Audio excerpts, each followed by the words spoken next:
வருஷத்துலேயும் கூட முதல் மாதத்தின் முதல் செய்தியை இந்த ஜெப நாளில் கொடுக்க அருமையான மோட்சனை வந்திருக்கிறாங்க. கர்த்தர் நல்லவர். அவரோடு கூட அவருடைய குடும்பத்தார் கூட வந்திருக்கிறாங்க. ஆமென், ஹல்லேலூயா. அருமையான பாஸ்டர்வங்களும் பாஸ்டர்மாவும் யோசுவா, கெத்தி, எக்லிஷியா அதோடு கூட காலை இப்போ கடந்து வந்திருக்காங்க. கர்த்தர் நல்லவர். ஆமென், ஹல்லேலூயா. கர்த்தர் இந்த ஊழிய குடும்பத்தை பற்றி நான் உங்களுக்கு அதிகம் சொல்ல தேவையில்லை. ஆண்டவர் இந்த ஊழியத்துக்கு ரொம்ப முக்கியம். திரியேக தேவன் ரொம்ப முக்கியம். அதே போல் இந்த ஊழியத்துக்கு அப்பா ரொம்ப முக்கியம். ஆமென், ஹல்லேலூயா. அப்பா அம்மா எவ்வளோ முக்கியமோ அதே போல் அருமையான மோட்சனும் அவருடைய குடும்பமும் அவருடைய பிள்ளைகளும் அவருடைய எல்லாருமே இந்த ஊழியத்துக்கு ரொம்ப முக்கியமானவர்கள். ஆமென், ஹல்லேலூயா, ஹல்லேலூயா. அப்படிப்பட்டவங்க நம்ம மத்தியில் இருக்க நமக்கு பெரிய பாக்கியம், நமக்கு ஒரு பெரிய சந்தோஷம். ஆமென், ஹல்லேலூயா. அவங்க கர்த்தருடைய வார்த்தையை கொண்டு வருவாங்க. நல்ல கரங்களை தட்டி அன்போடு வரவேற்போம். கர்த்தர் நல்லவர். ஆமென்.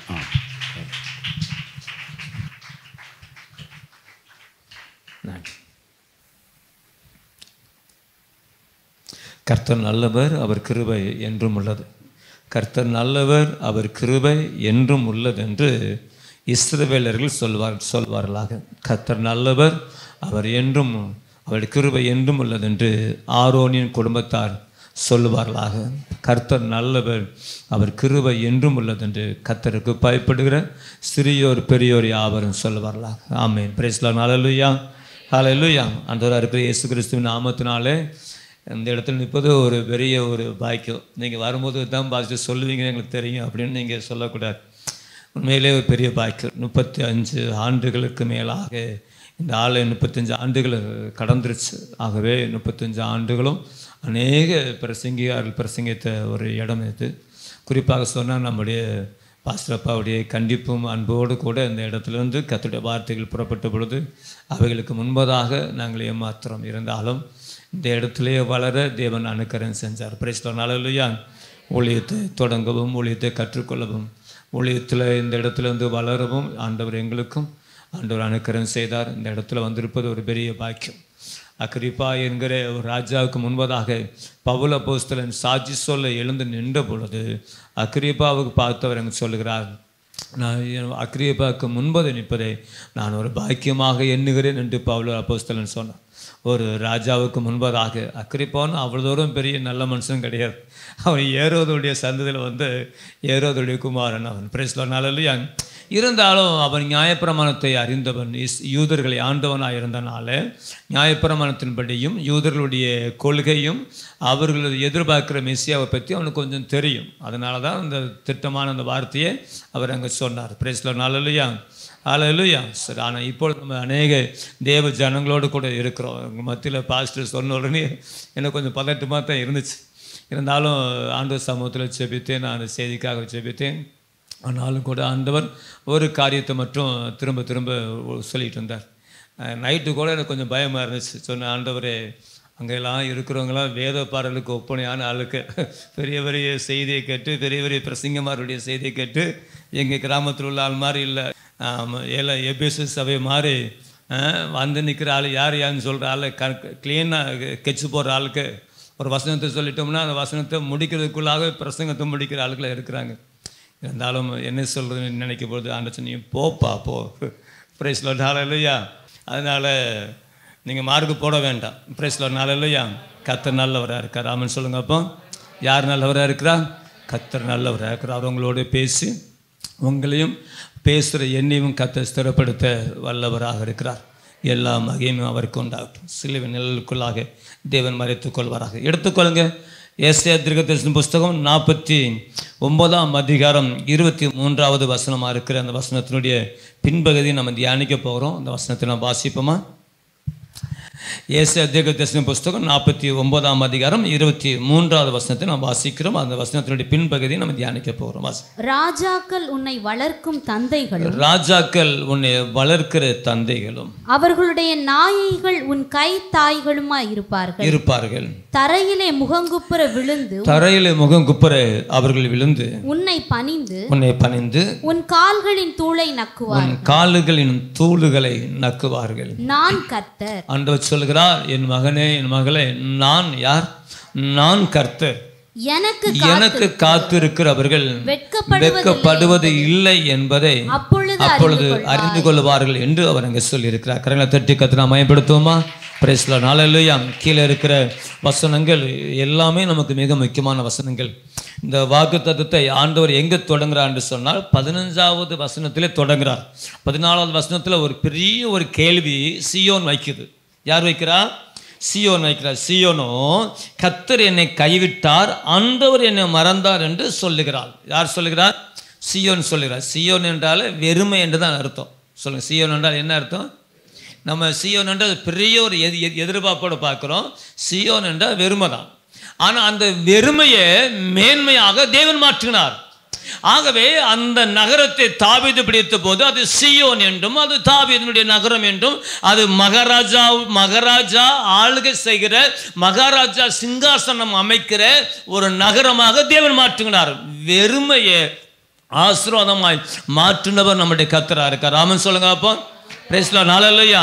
சீயோனை தேவன் தெரிந்து கொள்வதற்கு முன்பதாக அதனுடைய தன்மை, அதனுடைய இடம் அல்லது அந்த இடத்துக்கு கூறக்கூடிய பேரு புகழ் என்னன்னா வெறுமை தான்.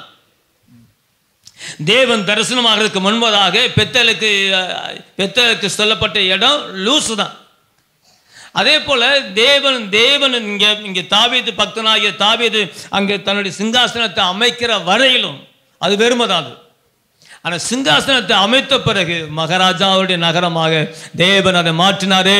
யார் அந்த ராஜா? அவரே சேனைகளின் கர்த்தர், அவரே யுத்தத்தில் வல்லமை உள்ளவர், அவரே மகிமையின் ராஜா, அவர் என்னுடைய உங்களுடைய ராஜாவா இருக்கிறார். ஆமென் சொல்லுங்க. Praise the Lord. ஹல்லேலூயா. ஆகவே தான் கர்த்தர் இங்கே சொல்லுகிறார், நான் கர்த்தர். சொல்லுங்க, அந்த வார்த்தையை அழுத்துங்க. அப்போ நம்ம எல்லாரும் வாயை திறந்து சொல்லுவோம். வாயை திறந்து 3 தடவை சொல்ல பாருங்க. அந்த வார்த்தையை அழுத்தி சொல்லணும். சரியா? நான் கர்த்தர், நான் கர்த்தர், நான் கர்த்தர். எனக்கு காத்திருக்கிறவர்கள் வெட்கப்படுவதில்லை, எனக்கு காத்திருக்கிறவர்கள் வெட்கப்படுவதில்லை, எனக்கு காத்திருக்கிறவர்கள் வெட்கப்படுவதே இல்லை. உண்மையிலே சொல்கிறேன், இந்த பரிசுத்தமான இடத்துல இருந்து சொல்லுகிறேன், நாம் வெட்கப்படுவதில்லை. Price the Lord. ஹல்லேலூயா. இந்த சபை உருவான நாட்களில் இது ஒரு மட்டைக்கடை தான் அடைச்சிருந்தோம். மட்டைக்கடை அடைச்சி அங்கே சின்ன செட்டு, பாஸ்டர் நானும் தான் அங்கே தங்கணும், அவ்வளோதான். அப்படிப்பட்ட வெறுமையான இடம் தான் இந்த இடம். ஆமென் சொல்லுங்கள். ஆனால் அந்த நாட்களில் தான் அந்த குட்டி இந்த சின்ன சின்ன வேனுகளில் நம்ம ஊர்லேருந்து ஆளுக்கு ஏறி நரிப்புறு குடிக்கிறதுக்கு போவானுங்க. சொல்லுங்கள், நரிப்புறு குடிக்க போவாங்க. சாராயம் குடிக்க, பிராந்தி குடிக்க, கல் குடிக்க போவாங்க. போயிட்டு வரும்போதெல்லாம் ஒரு கோஷ்டி இருக்கும். இங்கே நான் வந்த உடனே பாலத்தை தாண்டோன்னு ஓன்னு கத்தும், அல்லையான்னு கத்தும், 2 கெட்ட வார்த்தை போட்டு கத்தும். அவ்வளவு அலட்சியமாய் நம்மை அவர் நினைத்தார்கள். போண்டி தானே வேணு டாப்பில் உட்காந்துட்டு இருப்பான்னு, போண்டி தானே பஸ்ஸு டாப்பில் மயில் டாப்பில் இருக்கும். போகும்போதே இந்த இடத்துல வரும்போது கண்ணை உரிச்சுக்கிட்டு, நாக்கு துருத்திக்கிட்டு, 2 கெட்ட வார்த்தை போட்டுக்கிட்டு தூன்னு தப்பிட்டு போவாங்க. இப்போ துப்ப முடியுமா ஐயா? இப்போ ஓன்னு சொல்ல முடியுமா? முடியா. சூழ்நிலையை மாற்றினார். இன்றைக்கு இதே இடத்துல நான் காண எத்தனையோ ஜனங்கள் பஸ்ஸில் போகும்போது பிதாசுதம் போட்டு போன மக்கள் உண்டு, இப்படி தொட்டு கும்பிட்டு போன மக்கள் உண்டு. ஒரு கூட்டம் சொல்லுங்க காரியத்தை பண்ணு. நம்ம என்னமோ அவன் சொத்தை எடுத்த மாதிரி, நம்ம என்னமோ கீழ்த்தரமான வாழ்க்கை வாழ்ந்த மாதிரி, அது அவர்கள் அறியாமே இருக்கார். தேவனும் காணாதவரை போல இருந்தார். அப்போஸ்தலர் சொன்னது போல நம்ம அறியாமை நாட்களில் அவர் காணாதவரை போல இருந்தார். ஆனால் இப்பொழுது எங்கும் மனம் திரும்பும்படியாக அவர் கட்டளையிட்டு இருக்கிறனால தான் அன்றைக்கு இருந்த எங்களுக்கு பின்னால் வந்து இந்த சந்ததியிட்ட ஃபோன் பண்ணி பாதரே ஆக போகிறவங்களே அதனுடைய மேன்மையை, அதனுடைய மகத்துவத்தை கேட்குறாங்கன்னா அதுக்கு என்ன காரணம் பார்த்தீங்க? நான் கர்த்தர், நான் கர்த்தர், நான் கர்த்தர். எனக்கு காத்திருக்கிறவர்கள் வெட்கப்பட்டு போவதில்லை, வெட்கப்பட்டு போவதில்லை, வெட்கப்பட்டு போவதில்லை. ஒரு பெருமைக்காக அல்ல, கர்த்தருடைய மகிமைக்கு அந்த ஒரு சிறிய சம்பவத்தை சொல்லு. நம்ம வினோ பாஸ்டர் அவங்க சொன்னாங்க, நான் அப்போ தான் இங்கே வந்து நான் வந்து மங்களாவில் வந்து பொட்டி படுக்கோடு வந்து தங்கக்கூடிய அந்த காலகட்டம் அது. அவங்க அந்த சூரங்குடி மேட்டில் ஒரு பெரிய தோப்பு வச்சுருந்தாங்க. இந்த ஏரியா ஃபுல்லாக சரண்டை தெரியும். அப்படி ஒரு திடீர்னு செல்வேந்தர் அவருடைய தகப்பனார் பார்த்தீங்கன்னா 10 விரலில் மோதிரம் போட்டு ஒரு பாலாசன் கடையை விட மாட்டார். அப்படியே சுற்றிட்டே தெரிவார். ஒரு இடத்துல உட்காந்து டீ குடிச்சிட்டு உட்காந்து பேசிட்டு போனேன்னு இந்த கடைக்கு நடப்பார், அந்த கடைக்கு நடப்பார், இந்த கடைக்கு நடப்பார், நடந்துகிட்டே இருப்பார். பஸ் ஸ்டாண்டு வந்துட்டோம்னா அவர் நிறைய பார்க்காம இருக்க முடியாது. ஏன்னா புது பணக்காரர்கள் அப்படி தான் இருப்பாங்க. 10 விரலையும் 10 மோதிரத்தை போட்டுக்கிட்டு ஒரு கம்பை வச்சுட்டு அப்படியே திரிவார் அந்த ஐயா. நாட்களில் ஆராதனை முடிச்சுட்டு சாப்பிட வழி இல்லாமல் ஏதோ கிடச்ச காணிக்கை எடுத்துகிட்டு ஒரு 2 ரூபாய் 1 ரூபாய் எடுத்துக்கிட்டு கூந்தல் வாங்க போயிருக்காங்க. அந்த மனிதன் அவரை திட்டி அனுப்பிவிட்டார், கொடுக்கல. அந்த நாளுக்குள்ள 1 ரூபாயோ 4 நாளுக்கு 50 காசுக்கெலாம் ஓலை இது பாலை அதே போல் கூந்தல் வாங்குவது வழக்கம்தான்.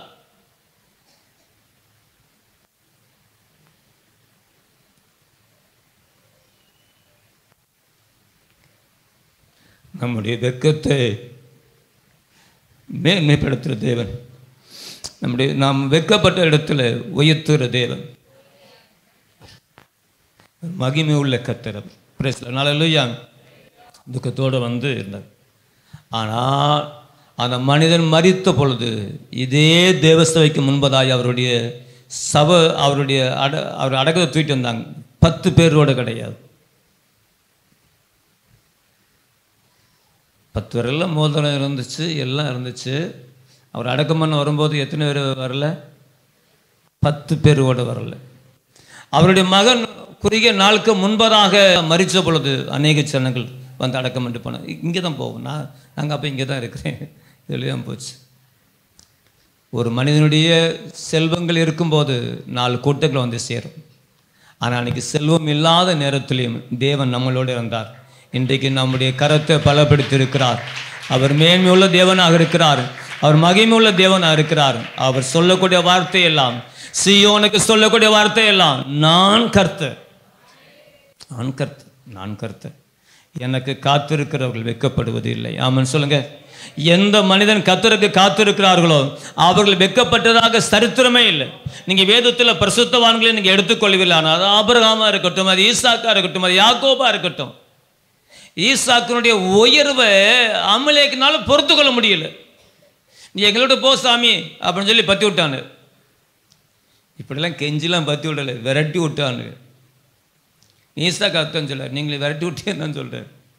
ஆனால் அதே மனுஷன் அடுத்து ஆதிகாமம் 26ஆம் அதிகாரம் 26ஆம் வசனத்தில் வாசிக்கும் போது, உன்னோட கூட கர்த்தர் இருக்கிறார், உன்னோட கர்த்தர் இருக்கிறதை நாங்கள் கண்டோம், நீர் கர்த்தரால் ஆசீர்வதிக்கப்பட்டவராம், கர்த்தரால் ஆசீர்வதிக்கப்பட்டவராமே.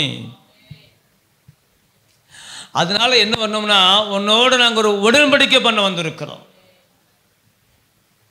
நாங்கள் உனக்கு தயவு செஞ்சது போல, எப்பா தோண்டின குழியெல்லாம் மூத்து போட்டேன், சொல்லுங்கள், தோண்டின குழியெல்லாம் மூத்து போட்டேன், எல்லாத்தையும் அபகரிச்சுட்டேன், நான் வாழ்ந்ததுக்குரிய அடையாளமே இருக்கக்கூடாதுன்னு எல்லாத்தையும் மூத்து போட்டேன்.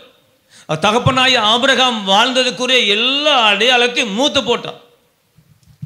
அதை மோப்பம் பிடிச்சி தோண்டினது போல் தோண்டி தோண்டி தண்ணி எடுத்தாலும் அதையும் அபகரிச்சுட்டு இவர் சொல்கிறாரு, நாங்கள் தயவு செஞ்சது போல. நம்மளை நயங்கட்டும்படியாக அநேகருடைய வார்த்தைகள் வரும். ஒருவன்ட்டே நயந்து போக விடாத தேவன் நம்முடைய தேவனாக இருக்கு. அவர் கர்த்தர். சொல்லுங்க, அவர் யாரு? அவர் கர்த்தர்னு சொன்ன நிமிஷத்தில் ஒரு காரியத்தை உங்களுக்கு நீங்கள் ஞாபகப்படுத்த பாருங்களேன். ஆண்டவராக இருக்கிற இயேசு கிறிஸ்து மரித்து உயிர்த்தெழுந்த பிறகு அவ்வப்பொழுது அப்போஸ்தலர்களுக்கு ஆண்டவர் தரிசனமாகி கொண்டு இருக்கிறார். அப்படி தரிசனமாகி கொண்டு இருக்கும்போது பார்த்துட்டிங்கன்னா, திடீர்னு நம்ம ஆள் தலைவர், நான் மீன் பிடிக்க போகிறோம்ப்பா அப்படின்னு சொல்லிட்டு கிளம்பி போயிட்டார். நீயே போகும்போது நாங்கள் எதுக்குப்பான்னு சொல்லி இன்னும் பின்னால் இருக்கிற எல்லா சீசர்களும் சேர்ந்து போயிட்டாங்க. வெறுமை, சொல்லுங்க, என்ன வெறுமை, இரவெல்லாம் பிரயாசப்பட்டு எல்லாம் பட்டு ஒன்றும் இல்லை. அது மொத்தம் அவருடைய வீரம்லாம் குலைஞ்சு அப்படியே வந்து வரும்பொழுது ஏசப்பா கடற்கரை என்று சொன்னாங்க, பிள்ளைகளே புசிப்பதற்கு என்ன ஒன்றுமே இல்லை. சொல்லுங்க, ஏசு இல்லைன்னா வாழ்க்கையில் ஒன்றுமே இல்லை. ஏசு இருந்தால் ஒன்றுமில்லாததுலையும் அவர் நிரம்ப செய்கிறார். சாடி ஒன்றுமே இல்லை. திருமண வீட்டில் சாடி இருக்குய்யா, எங்கே இருக்கு? ஒரு ஊரில் ராசாவா அவர் ஏழைன்னு சொன்னால் எப்படி இருக்கும்? கதை கேட்க முடியுமா? கதை கேட்க மனசு வருமா? அதே போல் கல்யாண வீட்டில் எல்லாமே நிறைஞ்சிருக்கணும், பாத்திரங்கள் நிறையா, சீர்ஸுகள் நிறையா இருக்கணும். நிறைய பேர் எழுதுறாங்க பார்த்துல பாதிய நிறைஞ்சிருக்கணும். ஆனால் அந்த கல்யாண வீட்டில் இருக்கிற சாடியே வெறுமையாக போச்சு. அதையும் நிரப்ப வல்லவர், அதுலேயும் ருசி உள்ளதை உண்டாக்க ஒரு வல்லவராக இருக்கிறார். குறைவை நிறைவாக்குற தேவன் நம்முடைய தேவன். இருந்தாலும் தேவனுடைய வார்த்தையின்படியே ஆண்டவர் போங்கப்பா வலையை வலதுபுறமாக போடுங்கன்னு சொல்லி அடையாளத்தை காமிச்சு போட்டு திரளான மீன்களை இழுக்க முடியாமல் இழுக்கும் பொழுது, சொல்லுங்க, இழுக்கும் பொழுது பக்தனாய் யோவான் சொன்னான், அவர் கர்த்தர், அவர் கர்த்தர். அவ்வளோதான். 21ஆம் அதிகாரத்தில் வாசிக்கிறோம். யோவான் சுவிசேஷம் 21ஆம் அதிகாரத்தில் வாசிக்கிறோம். அவர் கர்த்தர்னு சொன்ன நிமிஷத்திலேயே பேதுரு டப்புன்னு குதிச்சிட்டார். நமக்கு அப்படி வேகம் இருக்கணும். ஆண்டவர் தேடல் அப்படி வேகம் இருக்கணும். வயதில் மூத்தவர், சொல்லுங்க, வயதில் அவர் வயசுக்கு அப்படி குதிக்க முடியாது. ஆனால் குதிச்சார். ஏன் தெரியுமா? அவர் கர்த்தர். அவர் அங்கே இருக்கும்போது எனக்கு இங்கே வேலை. இந்த வேலைக்கார பிள்ளைக்கு என்ன வேலை? அவர் உயர்வார், அவர் உயர்வோடு மதிக்கும். அவங்க மீன்லாம் எழுதிட்டு வரதுக்கு முன்னால் அவர் நெருப்பு போட்டிருந்தார். பேதுருவை தேவன் உண்மையிலே நம்ம அப்பா போல் அன்பு காட்டு அந்த உலகத்தில் ஒரு பய கிடையாது. நம்மை பார்த்து நான் நேசிக்கிறேன், உனக்கு அதாக்கும் இதாக்கும், உனக்காக உயிரை கொடுப்பேன்னு சொன்னவெல்லாம் உயிரை எடுப்பானே இல்லாமல் உயிரை கொடுக்க மாட்டான். தேவன் நமக்காக உயிரை கொடுக்கிற மாத்திரமில்லை, நமக்கு உயிரோடு வாழ வைக்கிற தேவனாகவும் இருக்கார். ஆகவே தான் சொல்கிறார், நான் கர்த்தர். பிரைஸ்ல நல்லலுயா சொல்லுங்க, நான் கர்த்தர். நான் வெக்கப்பட்ட இடத்துல நம்முடைய தலையை உயர்த்துற தேவனாக இருக்கிறார். நமக்கு எல்லாமே பார்க்க நமக்கு எல்லாமே நிறைவு மாதிரியே இருக்கு. நம்ம நினைக்கிறோம் நம்ம எல்லாத்தையும் நிறைவாக இருக்குன்னு சொல்லி. நம்முடைய குறைவை அறிந்தவராக இருக்கு. நம்முடைய குறைவை அறிந்து நமக்கு நிறைவு செய்கிற தேவனாக இருக்கிறார். ஆண்டவரை உண்மையாக நாம் பின்பற்றும் போது எந்த இடத்துலெல்லாம் தலகுனி வருதோ அந்த இடங்களெல்லாம் நம்முடைய தலையை உயர்த்தி வைத்து பார்க்கிறவர், தலை உயர்த்தி வைக்கிறவர் அவராகவே இருக்கிறார். அவர் மேன்முள்ள தேவனாக இருக்கிறார். நான் ஒரு பகுதி தியானிக்கும் போது எனக்கு ஆச்சரியமாக இருந்துச்சு. யாத்திராமத்தின் புஸ்தகம் 7ஆம் அதிகாரம். யாத்திராமம் 7ஆம் அதிகாரத்தில் 8லிருந்து சில வசனங்களை வாசிங்க பார்ப்போம். யாத்திராமம் வாசிங்க. கர்த்தர் மோசேயும் ஆரோனையும் நோக்கி வாசிமா, உங்கள் பட்சத்திற்கு ஒரு அற்புதம் காட்டுங்கள் என்று பார்வோன் உங்களோடே சொன்னால், அப்பொழுது நீ ஆரோனை நோக்கி உன் கோலை எடுத்து அதை பார்வோனுக்கு முன்பாக போடு என்பாயாக, அது சர்ப்பமாகும் என்றார். மோசேயும் ஆரோனும் பார்வோனிடத்தில் போய் கர்த்தர் தங்களுக்கு கட்டளையிட்டபடி செய்தார்கள். ஆரோன் பார்வோனுக்கு முன்பாகவும் அவன் ஊழியக்காரருக்கு முன்பாகவும் தன் கோலை போட்டான், அது சர்ப்பமாயிற்று. அப்பொழுது பார்வோன் சாஸ்திரிகளையும் சூனியக்காரரையும் அழைப்பித்தான். எகிப்தின் மந்திரவாதிகளும் தங்கள் மந்திர வித்தையினால் அப்படி செய்தார்கள். போதும். Praise the Lord. ஹல்லேலூயா. எகிப்தின் மந்திரவாதிகளும் தங்கள் மந்திர வித்தைகளாலே அப்படி செய்தார்கள். நல்ல கவனிங்க. இந்த நாட்களில் தேவன் ஆண்டவர் தன்னுடைய ஜனமாக இருக்கிற இஸ்ரவேலை விடுவிப்பதற்காக ஆண்டவர் மோசே என்கிற பக்தன் அழைத்து வருகிறார். மோசே தன்னுடைய காரியத்தை ஆரோனிடத்தில் சொன்ன பொழுது ஆரோன் அதை அங்கீகரித்தார். ஆரோனும் மோசே இஸ்ரவேலரிடத்தில் சொன்ன பொழுது இஸ்ரவேலர் எல்லாரும் தலை கொனிந்து கர்த்தர் தம்மை சந்தித்தார் என்று சொல்லி தங்களது உபத்திரங்களை கண்டார் என்று சொல்லி கர்த்தரிடத்திலே மோசேயின் இடத்தில் விசுவாசம் வைத்தார்கள். பிறகு ஆரோனும் மோசேயும் பேச தொடங்கி ஒரே போராட்டமும் எதிர்மாறாகவே இருந்த போதிலும் கூட இப்பொழுது ஆண்டவர் மோசையை தைரியப்படுத்தி பார்வோனிடத்தில் அனுப்பும் பொழுது ஒரு அற்புதத்தை செய்யும்படி என்ன செய்கிறார், சொல்லி அனுப்புகிறார். அங்கே போய் பேசும் பொழுது அவன் முதலாக தலை குனிவதற்கு அவன் மறுக்கிறான். என்றாலும் அங்கே ஒரு பலத்த அற்புதத்தை நிரூபிக்கும்படியாக ஆரோன் தன் கோலை போட்ட பொழுது அது சர்ப்பமாக மாறிற்று. Price the Lord. ஹல்லேலூயா. நல்ல கவனிங்க. தேவன் ஒரு மனிதனுக்கு முன்பதாக சில அடையாளங்களை செய்கிற தேவனாக இருக்கிறார். சில நேரங்களில் பக்தனாய தாவீது சொல்லும்போது, தாவீது அல்ல சங்கீதக்காரன் சொல்லும்போது, சங்கீதம் 119 சொல்லும்போது, நீர் நம்ப பண்ணின வசனத்தை உமது அடியானுக்காக நீர் என்ன செஞ்சலாம் நினைத்தரலாம். ஏன்னா இது தாவீது காலத்துக்கு பிறகு எழுதின சங்கீதம். 119 சங்கீதம் தாவீதின் காலத்துக்கு பிறகு எழுதப்பட்ட சங்கீதம். அப்போ ஆகவே அந்த சங்கீதத்தில் ஆகவே சங்கீதக்காரர் அப்படின்னு வரும்போது சங்கீதங்கள் எழுதின எல்லாருமே அதில் சேர்ந்துருவார். மெயின் இடத்துல தாவீது இருந்தாலும் கூட ஏகப்பட்ட பேர் எழுதியிருந்தாங்க. எல்லாருமே அதனுடைய ஆய்கோன்களாக அதனுடைய நிருபர்களாக காணப்படுகிறார்கள். அதுக்காக நான் ஆண்டவருக்கு ஸ்தோத்திரம் செலுத்தினேன். Praise the Lord. ஹல்லேலூயா.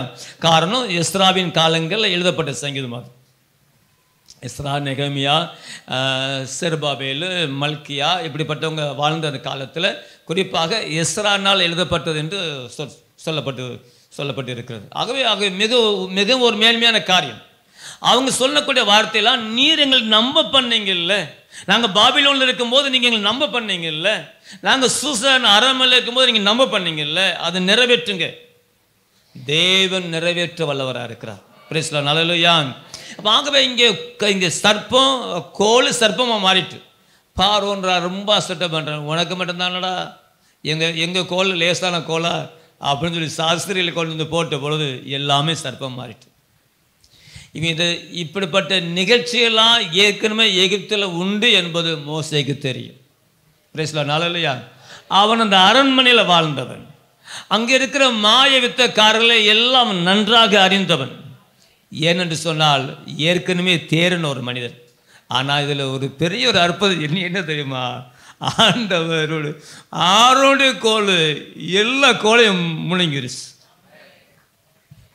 கோல் ஒன்றிட்டு வந்து மந்திரவாதி இல்லாமல் கோல் இல்லாமல் தடுமாறுற மாதிரி ஆயிடுச்சு. Praise the Lord. ஹல்லேலூயா. அவன் கையில் இருந்த அவன் நம்பிக்கையாக இருந்த அந்த கோலை தேவன் அபகரிச்சிட்டார். தேவன் வெற்றி எடுப்பதற்கு கிருக செஞ்சுட்டு இருந்த அந்த பிசாசு அந்த துஷ்ட ஆவியை மேற்கொள்ளும்படியாய் அதை தேவனுடைய கோல் எல்லாவற்றையும் முழுங்கிருச்சு. இனி அவன் கிரியை செய்ய முடியாது. தேவனுக்கு எதிராக எழும்புற எல்லாம் வெக்கப்பட்டு போகும், முட்டை அடிக்கப்பட்டு போகும். நம்முடைய கர்த்தர் நல்லவராக இருக்கிறார். அவரை போல நமக்காக யாவையும் செய்ய யாரும் முடியாது. அதனால தான் அவர் நான் கர்த்தர் என்று சொல்லியிருக்கிறார். எடுத்துக்கொள்ளுங்க, சங்கீதம் 25 சங்கீதம் 1-5 வரை வாசிங்க. அதில் ஏறக்குறைய 3 இடத்துல கர்த்தர் மிக முக்கியமான வார்த்தையை சொல்கிறார். வாசிங்க. கர்த்தாவே, கர்த்தாவே, உம்மிடத்தில் என் ஆத்துமாவை உயர்த்துகிறேன். கர்த்தாவே, உம்மிடத்தில் என் ஆத்துமாவை என்ன செய்கிறேன்? உயர்த்துகிறேன். வசனம் 2. என் தேவனே, என் தேவனே, உம்மை நான் நம்பி இருக்கிறேன். நான் வெட்கப்பட்டு போகாதபடி செய்யும். என் சத்துருக்கள் என்னை மேற்கொண்டு மகிழ ஒட்டாதையும் ஆண்டவரே. ஆண்டவரே, உம்மை நோக்கி காத்திருக்கிற ஒருவரும் வெட்கப்பட்டு போகாதபடி செய்யும் ஆண்டவரே. முகாந்தரம் இல்லாமல் துரோகம் பண்ணுகிறவர்கள் வெட்கப்பட்டு போவார்களாக. 3. அடுத்து, கர்த்தாவே, உம்முடைய வழிகளை எனக்கு தெரிவியும், உம்முடைய பாதைகளை எனக்கு நீங்க என்ன செஞ்சிருங்க? இது மிக முக்கியமான வசனம், நல்லா குறிச்சுக்கிறீங்க. உம்முடைய பாதைகளை எனக்கு நீங்க என்ன செய்யுங்க? போதீங்க. வசனம் 5 வாசிமா. உம்முடைய சத்தியத்திலே என்னை நடத்தி என்னை போதித்தருளும். நீரே என் ரட்சிப்பின் தேவன், உம்மை நாள் முழுவதும் காத்திருக்கிறேன். Amen. Praise the Lord. Hallelujah. வசனம் 2. என் தேவனே, உம்மை நம்பி இருக்கிறேன். நான் வெட்கப்பட்டு போகாதபடி செய்யும். என் சத்துரு என்னை மேற்கொண்டு மகிழ்வுட்டார். நமக்கு ஒரு மனிதனோடு உள்ள சண்டை சச்சரவு சொல்லலை. தாவீது அந்த நாட்களில் அவர் ஒரு யுத்த புருஷன். அவர் யுத்தம் பண்ணியிருப்பார், அவர் சொல்லியிருப்பார். நீங்களே இன்னைக்கு நம்ம 60 கத்தி எடுத்துகிட்டு போயிட்டு இருக்கோம். ஆனால் நம்மை விழத்தட்டுவதற்கு மாம்சமோ உலகமோ பிசாசோ வேற ஏதோ ஒன்று நமக்கு எதிராக எலும்பி கொடுத்தா இருக்கு. அதுதான் பிசாசு வேலை. நீங்கள் எத்தனை தடவை அவனை போட்டு மிதிச்சாலும் அவனுக்கு வெக்கமே இருக்கு. எத்தனை தடவை தோத்து போனாலும் திரும்ப திரும்ப வந்துக்கிட்டு தான் இருக்கும். நான் என்ன சொல்றேன்னா, ஏசப்பா இங்கே அனுஸ்தானம் எடுத்து வனாந்தரத்தில் சோதிக்கும்படி கொண்டு போகப்பட்டார். ஆவியானவரே கொண்டு போகிறார். நமக்கு எல்லாமே நல்லா இருந்தால் நமக்கு நம்ம போல சந்தோஷப்படுறதுக்கு யாருமே இருக்காது. 32 பாலும் தெரிகிற அளவுக்கு சிரிச்சுட்டே இருப்போம். வசனத்து நிமித்தம் ஒரு சிறிய சோதனையை ஒரு இடரில் வந்துட்டுனா நம்மள மாதிரி ஒப்பாறு வச்சு அழுகிறதுக்கு உலகத்தில் ஒப்பாரி வச்சு அழுகிற விதத்தில் கூலிக்கு அவ்வளவு கூட முடியாது. அப்படி ஒப்பாறு வச்சு அழுதுறோம். சரி, நான் அங்கே வனாந்தரத்தில் பிசாசு தோத்துருச்சு. உயர்ந்த மலைக்கு கொண்டு போய் தேவ பருவத்துக்கு கொண்டு போய் அங்கே கொண்டு போய் இங்கே கொண்டு போய் ஏகப்பட்ட காரியம் அப்பத்தை கல்லாக்க சொல்லி குதிக்க சொல்லி அப்படி சொல்லி இப்படி சொல்லி கடைசியாக தோத்துருச்சுன்னு வைங்களேன். ஆனால் வசனத்தினுடைய அந்த பகுதியில் பார்த்தீங்கன்னா சில காலம் அவரை விட்டு விலகிறது. திரும்ப சிலுவைக்கு கொண்டு போயிட்டுன்னு வைங்களேன். ஒரு பக்தன் இவ்வண்ணமாக ஒரு அந்த சம்பவத்தை ஒரு நகைச்சுவையாகவும் அதே நேரத்தில் கொஞ்சம் சிந்திக்கிற மாதிரி சொன்னார். நான் சம்பவத்தை சொல்கிறேன். இந்த குழி அந்த சிலுவை நட்டுறதுக்கு குழி தோண்டும் போது பிசாசு ஒத்துக்கிட்டே சொல்லிச்சான், இன்னும் தோண்டி இன்னும் தோண்டி இன்னும் தோண்டி இன்னும் தோண்டி. சொல்லுங்கள் என்ன சார்? ஏன்னா சிலுவை என்னது? உயரமானது. 180 பவுண்ட் அதனுடைய சிலுவையினுடைய எடை. அவ்வளோ எடையை அவர் சுமந்து இருக்கிறார். அப்போ அந்த சிலுவையினுடைய எடையும் பெருசு, அதனுடைய நீளமும் பெருசு. இப்போ அதனால் அது இப்போ சின்ன குச்சி நட்டுறதுக்கு லேசை குத்தி வச்சா போதும், இல்லை லேசில் கையை இப்படி தோண்டிக்கிட்டு நட்டுனா போதும். பெரிய மரத்தை நட்டுறா இருந்தால் என்ன செய்யணும்? இப்போ அப்படித்தான் பிசாசு தோண்டுதல்னு சொல்லு. தோண்டி குழி போதுமானு பார்த்துட்டு இருக்க அந்த சிலுவை தூக்கி நட்டும் பொழுது அந்த சிலுவை அந்த தலையை அப்படியே பிசாசு இப்படி இப்படி உத்து பார்த்தா பார்த்தீங்களா, அவன் தூக்க பிசாசு உள்ள சிலுவை மேலே அப்படியே முடிடுச்சான். சொல்லும்போது சிரிப்பாகவும் இருந்துச்சு. ஒரு கருத்து தெரிஞ்சது, பிசாசு அன்னைக்கே சிலுவை மரணத்தை பண்ணாச்சு. ஆதியா 3ஆம் அதிகாரத்தில் சொல்லப்பட்ட தீர்க்க தரிசனம் நிறைவேறத்தக்கதாக தேவன் அங்கே மிதிச்சார். ஆமான்னு சொல்லுங்க. பிரைஸ்லார்ட். ஹல்லேலூயா. ஆகவே என் தேவனே உம்மை நான் நம்பி இருக்கிறேன். சொல்லுங்க, நான் நம்பி இருக்கிறேன். நான் வெட்கப்பட்டு போகாதபடி செய்யும் என் சத்துருக்கள் என்னை மேற்கொண்டு மகிழ விட்டார்கள். உம்மை நோக்கி காத்திருக்கிற ஒருவரும் வெட்கப்பட்டு போவதில்லை. கர்த்தரை நோக்கி காத்திருக்கிற ஒருவரும் வெட்கப்பட்டு போவதில்லை. பிரைஸ்லார்ட். ஹல்லேலூயா. ஹல்லேலூயா. இந்த வேம்பாரில் எங்கள் கழுத்தில் வச்சு தள்ளிட்டு வந்தவர்கள்லாம் உண்டு. அநாகரிகமான வார்த்தையால் எங்களை துக்கப்படுத்தினவர்கள்லாம் உண்டு. ஆனாலும் தேவன் ஏற்ற காலங்களில் அவைகளெல்லாம் மறக்க அல்லது மேன்மை அடைய தேவன் செய்தார். எல்லாம் அவருடையதே. ஆமான்னு சொல்லுங்க. நாம் அவருடையவர்கள், அவர் நம்முடைய தேவனாக இருக்கார். ஆகவே உம்மை நோக்கி காத்திருக்கிற ஒருவரும் வெட்கப்பட்டு போகாதபடி செய்யும். முகாந்தரம் இல்லாமல் துரோகம் பண்ணுகிறவர்கள் வெட்கப்பட்டு போவார்களாக. முகாந்தரம் இல்லாமல் துரோகம் பண்ணவர்கள் வெட்கப்பட்டு போவார்களாக. ஆண்டவர் சொல்லுகிறார், நான் கர்த்தர். சொல்லுங்க, நான் யாரு? அந்த வார்த்தை சொல்லலை. அவருக்கு நிகர யாருமே இல்லை. வேற யாரும் அந்த வார்த்தை சொல்ல முடியும்? யாத்ராமத்தின் புஸ்தகம் 3ஆம் அதிகாரத்தில் ஒரு சம்பவத்தை பார்க்குறோம் பாருங்க. 3:14 வாசிங்க. அப்போ அதற்கு தேவன் 13 சேர்த்து வாசிமா. அப்பொழுது மோசே தேவனை நோக்கி, நான் இஸ்ரவேல் புத்திரரிடத்துக்கு போகிறதுக்கு உங்கள் பிதாக்களுடைய தேவன் உங்களிடத்தில் என்னை அனுப்பினார் என்று அவர்களுக்கு சொல்லும் பொழுது அவருடைய நாமம் என்ன என்று அவர்கள் என்னிடத்தில் கேட்டால் நான் அவர்களுக்கு என்ன சொல்லுவேன்? வசனம் 14. அதற்கு தேவன் இருக்கின்றவராக இருக்கிறேன் என்று மோசேயுடனே சொல்லி, இருக்கிறேன் என்பவர் என்னை உங்களிடத்துக்கு அனுப்பினார் என்று இஸ்ரவேல் புத்திரருடனே சொல்வாயாக என்றார். மேலும் தேவன் மோசேயை நோக்கி, ஆபிரகாமின் தேவனும் ஈசாக்கின் தேவனும் யாக்கோபின் தேவனுமாய் இருக்கிற உங்கள் பிதாக்களுடைய தேவனாய கர்த்தர் என்னை உங்களிடத்துக்கு அனுப்பினார் என்று நீ இஸ்ரவேல் புத்திரருக்கு சொல்வாயாக. என்னென்றைக்கும் இதுவே என் நாமம், தலைமுறை தலைமுறையாய் இதுவே என் பேர் பிரஸ்தாபம் என்று சொல்லுகிறார். நான் கர்த்தர்னா அங்கே அதைத்தான் சொல்றார். மோசே கேட்டதுக்கு நியாயம் இருக்கு. ஏன் பேரை கேட்டார்? அங்கே இவர் போய் தேவனை சந்திச்சாருன்னு சொன்னா அவன் பேரை கேட்பான். ஒன்று தெரியுமா? மோசே எபிரேயனாக இருந்தாலும் கூட அரண்மனையில் வளரும் பொழுது எகிப்தினுடைய சகல சாஸ்திரங்களை கற்றுக்கொள்ளும் போது சகல நாமங்களையும் தொழுது கொண்டதில் அவனும் ஒருவன்.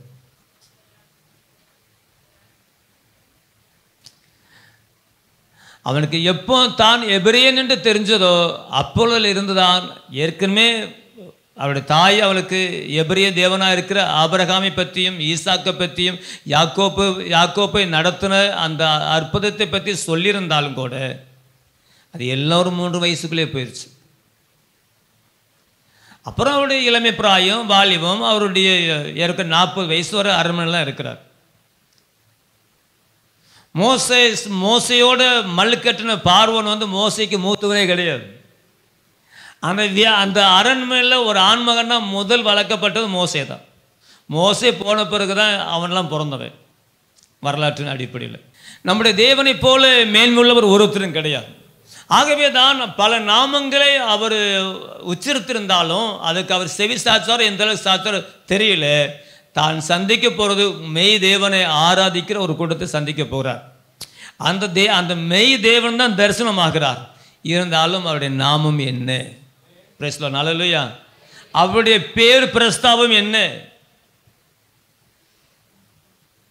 நமக்கு தெளிவுபடுத்துறதுல நம்முடைய கர்த்தரை போல யாருமே இல்லை. பிரைஸ் தி லார்ட், ஹல்லேலூயா. அவருடைய வசனம் பேதையை ஞானிமாக்கும். நான் பள்ளிக்கூடம் படிக்கும்போது எனக்கு பாட புக்கே எனக்கு புரியாது. உருப்படியாக பரிச்சு இன்னும் ஒன்று நான் சந்திச்சதும் கிடையாது, எழுதுனதும் கிடையாது. இதுதான் என்னுடைய தகுதி. சொல்லுங்கள், இதுதான் என்னுடைய தகுதி. நான் இந்த ஆலயத்தை கட்டி மேலே கூரை தான் போட்டிருந்தோன்னு. அப்போ இங்கே டெய்லி ஜெபம் நடக்கும். 10 to 12 மணி வரை இங்கே ஜெபம் நடக்கும். அப்பா ஜெபம் நடத்துவாங்க. நான் எல்லோரும் சேர்ந்து ஜெபம் பண்ணணும். எல்லோரும் சேர்ந்து ஜெபம் பண்ணணும். ஒரு அதிகாரத்தில் ஆளுக்கு ஒரு வசனமாக வாசிக்கணும். அப்போ ஏசியா 49ஆம் அதிகாரத்தை மறக்கவே முடியாது. அந்த அதிகாரம் அன்றைக்கி வாசிக்கக்கூடிய அதிகாரம். அப்போ ஒரு வசனத்தை வாசிட்டாங்க. தங்கச்சி தங்கச்சின்னு வாசிடுச்சு. அம்மா எல்லோரும் வாசிக்கணும். 3வது வசனம் நமக்கு மாட்டிக்கிடுச்சு. அதனால வாசிக்க முடியல. என்ன அந்த வசனத்தை எடுக்கல பார்ப்போம். அவர் என்னை நோக்கி, அது இன்றைக்கும் எனக்கு அதை வாசிக்கும் போதெல்லாம் எனக்கு இன்றைக்கும் ஒரு உணர்வு, ஒரு அழுகை, ஒரு கண்ணீர். அந்த வசனத்தை நினைக்கும் போதெல்லாம் அந்த வசனத்துக்கு சில நேரங்களில் தனிமையில் இருந்தேன்னா முழங்கால் போட்டு அந்த வசனத்தை வாசிப்பேன். அப்படிப்பட்ட சூழ்நிலை. அங்கே பார்த்தீங்கன்னா அவர் என்னை நோக்கி, நீ என் தாசன் இஸ்ரவேலே, நான் உன்னில் என்ன செய்வேன், மகிமைப்படுவேன் என்று. அப்போ இதை வாசிக்கணும். எல்லாரும் வாசிச்சுட்டாங்க, ஸ்டெப்பாக வாசித்து வரோம். எனக்கு இந்த வசனத்தை வாசிக்க முடியல. ஏன்னா எனக்கு வாய் கொன்னவாய். வாசிக்கிற அளவுக்கு நமக்கு எழுத்தும் சரளமாக என்ன செய்யலை, வரலை. இதுதான் நம்மளுடைய படிப்பினுடைய உச்சத்தினுடைய மேன்மை. வாசிங்க. ராணிக்கா சொல்கிறாங்க, தம்பி வாசிங்க. செலிவுக்கா சொல்கிறாங்க, பிரதர் வாசிங்க. தங்கச்சி விஜயன் சொல்கிறது, அண்ணே வாசிங்க. அம்மா சொல்கிறாங்க, ஐயா வாசிங்க. இவ்வளோ நேரத்துக்கு அப்பாவுக்கு பொறுமையாக இருக்கும். வாசிக்க தெரியல. அது உண்மையிலே பயத்தோடு கண்ணீரோடு, ஆண்டவரே என்னை வெட்கப்படுத்தாதீங்க ஆண்டவரேன்னு சொல்லி மனதில் நினைக்க கண்ணெல்லாம் சிவந்து கண்ணீராக ஓடும்போது இந்த வசனத்தை தான் முத திக்காமல் நான் வாசித்தேன். சிலர் மிரட்டினா தான் நமக்கு பக்தியே வரும். சிலர் மிரட்டினா தான் நமக்கு அற்புதமே நடக்கும். அன்றைக்கி அப்போ மிரட்டில் இந்த எழுத்து இதுக்கு மேலே தாக்கட்டினா இவன் தற்கொலை பண்ணிடுவான்னு சொல்லி ஆண்டவர் வாயை திறந்தார். இன்று வர வாசிக்க ஆண்டவர் உதவி செய்கிறார். பேசலாம். ஹல்லேலூயா, ஹல்லேலூயா. சரி, எடுத்துக்கொள்ளுங்க. யோசுவாவின் புஸ்தகம் 3ஆவதாக. யோசுவாவின் புஸ்தகம் 5ஆம் அதிகாரம் வசனம் 9 வாசிங்கம்மா. கர்த்தர் யோசுவாவை நோக்கி, கர்த்தர் பக்தனாகிய யோசுவாவை நோக்கி, இன்று எகிப்தின் நிந்தையை உங்கள் மேல் இன்றைக்கு எகிப்தினுடைய நிந்தையை உங்கள் மேல் இராதபடிக்கு புரட்டி போட்டேன் என்றார். நான் புரட்டி போட்டேன் என்றார். அதனால் அந்த ஸ்தலம் இந்நாள் வரையிலும் கில்கால் எண்ணப்பட்டது. அதுக்கு முன்பதாக அந்த இடத்துக்கு பேர் என்ன பேர் இல்லை, கிழக்கால் இல்லை. பிரைஸ் தி லார்ட், ஹல்லேலூயா. கிழக்கால் இல்லை. அதுக்கு முன்னால் வசனம் 5ஆம் அதிகாரம் 3வது வசனத்தில் நீங்கள் பார்த்துட்டிங்கன்னா ஆர்லோத் மேட்டிலே என்று நம்ம இங்கே பார்க்குறோம்.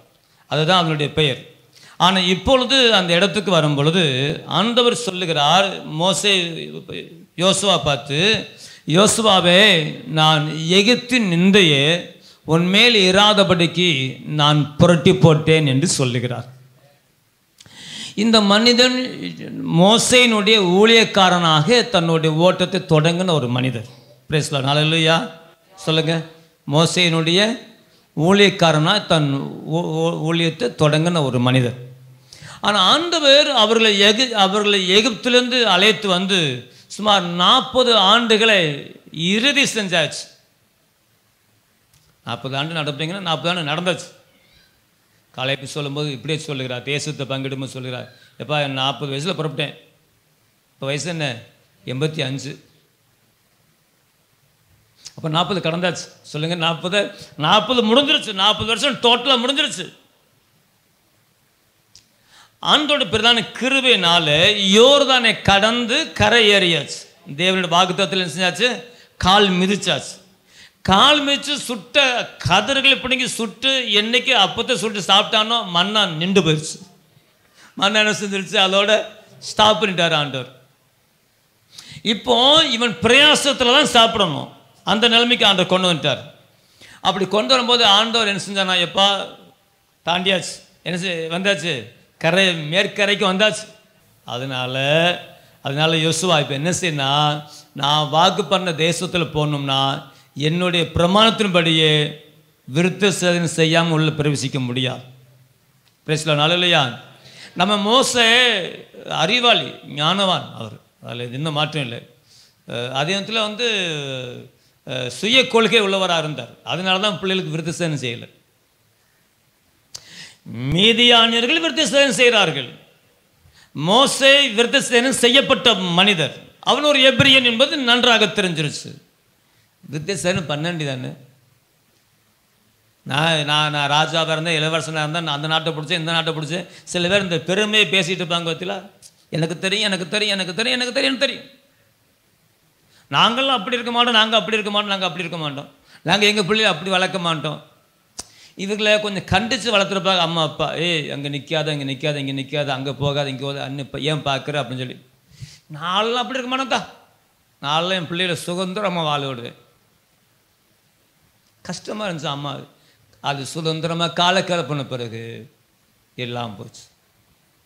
சொல்லுங்கள், அது சுதந்திரமாக காலை கிளப்பின பிறகு நிந்தையும் அவமானத்தோடு உட்காந்து, ஐயோ அன்னைக்கு நீ இப்படி உனக்கு வரும்னு சொல்லி தான் நீதிமொழியில் தேவன் சொன்னார். அறிவை வெறுக்காத, போதகத்தை செய்யாத, தள்ளாத, போதகர் சொல்ல கேளு. நீ கேட்காம போயின்னா கடைசி தலையில் கை வச்சு இப்படித்தான் சொல்லுவேன். ஐயோ கொஞ்சம் குறைய எல்லா தீமைக்கு நான் நினச்சேன் அவளானே நின்று நீ சொல்லுவேன் அப்படின்னு ஏற்கனவே சொல்லிட்டாரு. அப்புறம் என்ன அவரை போய் சோதிக்கிறது? ஆகவே நான் நியமித்த இடத்துல நல்ல கவனிங்களேன். நீங்கள் நம்ம சபையை தவிர்த்து நீங்கள் உலகப்புறமாக இருக்கும்போது நீங்கள் எப்படி வாழ்ந்தாலும் பிரச்சனை இல்லை. சபைக்கு வந்த பிந்தி இங்கே இந்த கண்டிப்பு, இந்த முழுக்க ஞானஸ்தானம், இந்த ஒழுக்கம், திரும்பாத, கழுத்து சுழிக்கிறோம், இதெல்லாம் ஏன்னு சொல்கிறோம்?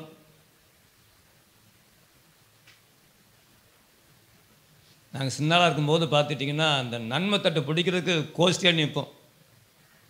எதுக்கு?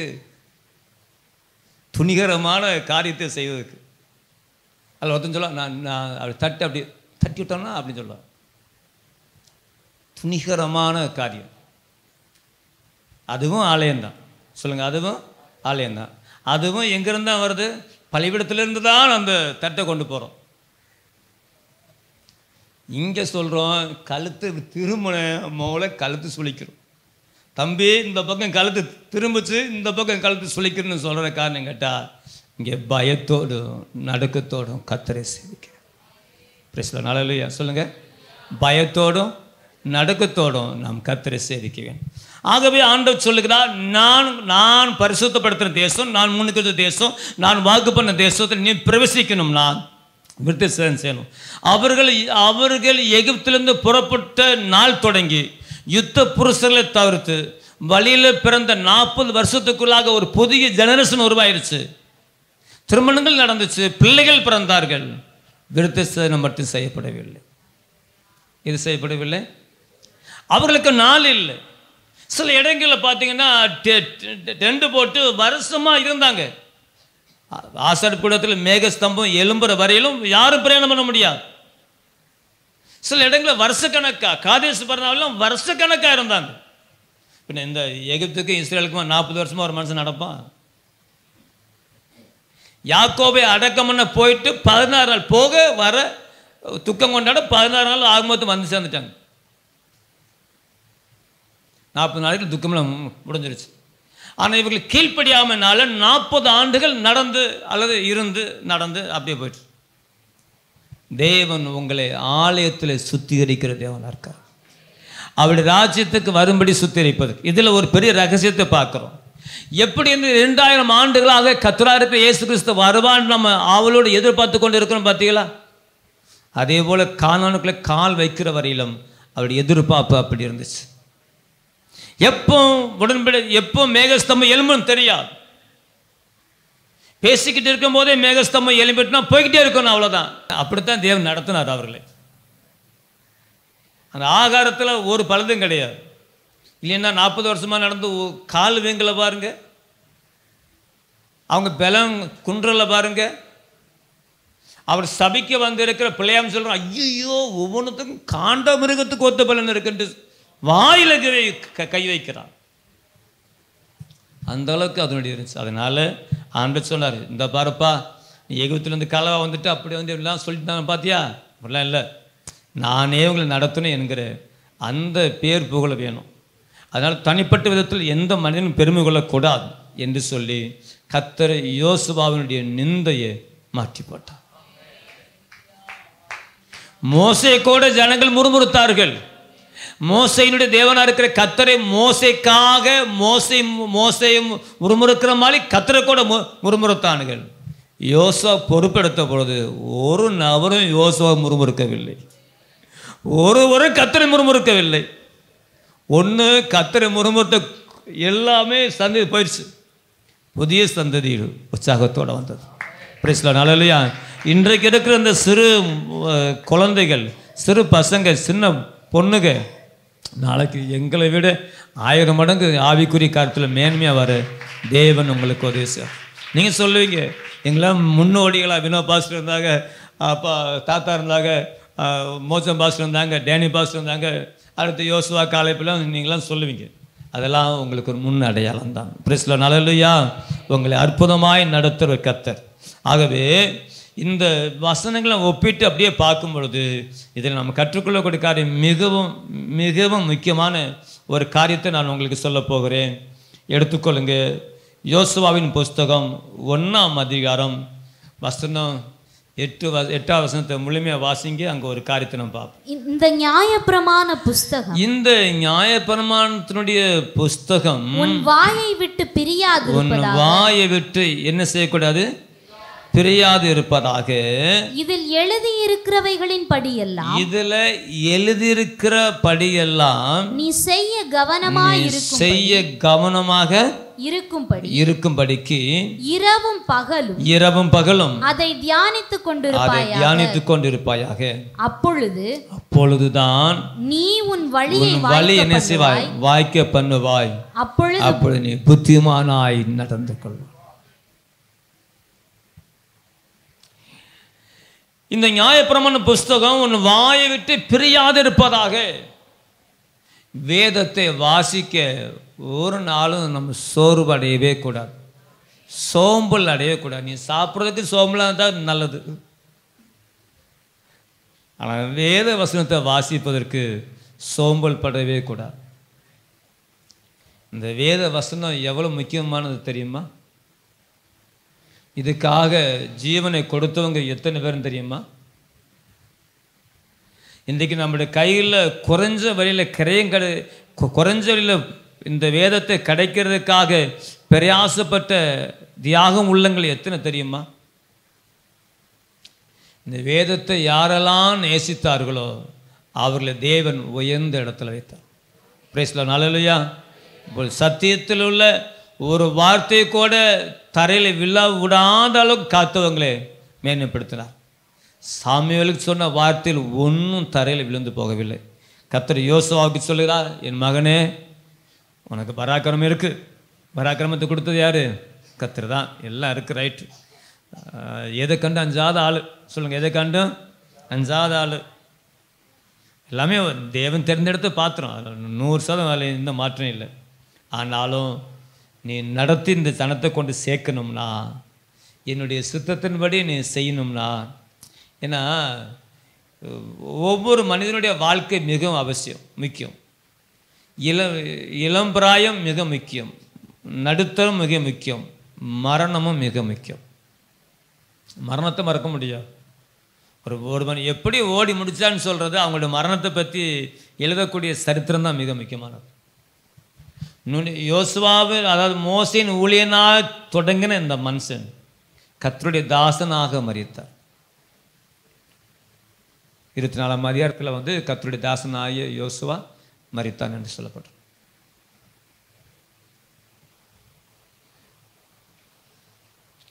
மேரி ஜோன்ஸ் அப்படின்னு ஒரு அம்மா, ஒரு அம்மா.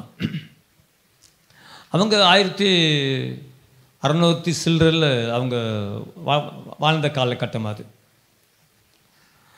அவங்க காலத்தில் வேதம் அதிகமாக கிடையாது. இந்த ஆலயத்தில் அவங்க இருந்த பகுதியில் ஆலயத்தில் ஒரு வேதகாமமும், அங்கிருந்த ஒரு விவசாய பண்ணையில் ஒரு வேதம் தான் இருந்துச்சு. இந்த அம்மையாருக்கு சிறு வயதிலே வேதத்தின் மேல் அதிக தாகம், அதிகமாக வாஞ்ச, வேதத்தை பார்க்கணும், வேதத்தை என்ன செய்யணும், வாசிக்கணும்னு சொல்லி. இவர்களுக்கு கிடைச்ச ஒரு பெரிய பாக்கியம் என்னன்னு கேட்டால், அந்த பெரிய செல்வந்தர், அந்த விவசாய பண்ணை வச்சிருந்தவருடைய மனைவி தேவனுடைய பிள்ளையாக இருந்தனால 6 நாளைக்கு ஒரு தடவை இந்த அம்மா ஒரு 2 மணி நேரம் வேதத்தை வாசிக்கிறதுக்கு ஒரு வாய்ப்பு கொடுத்துருக்காங்க. அப்படின்னா எப்படி வந்திருக்கும்? அப்போ இதுக்கு முன்பதாக யாரோ அப்படி வந்து வந்து வந்து வந்து வந்து வந்து சொல்லுங்கள் வேதத்தை வாசிச்சிருக்காங்க.